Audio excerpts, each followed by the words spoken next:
contribution. So, unsa na niya yan? Very good.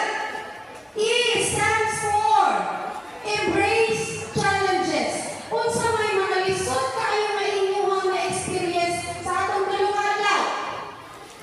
Sayon na? Not timing. Naiuban na ningon magluto. O see?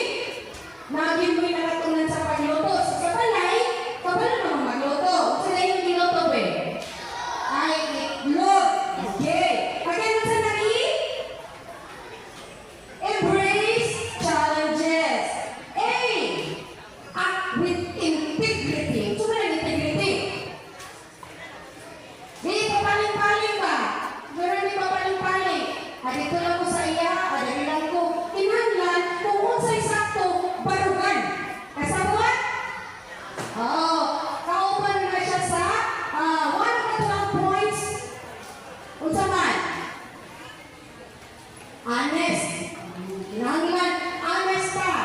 Okay. Unsa na ginang act with integrity. B. Dedicate yourself. In what manner? Or unsaon?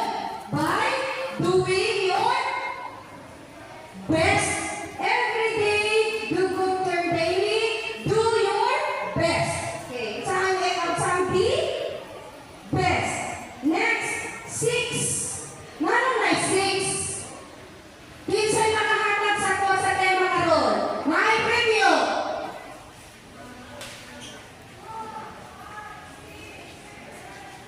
Okay, dali ko yan. Ano na yun?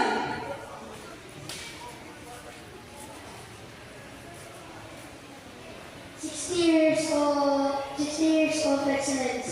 60 years of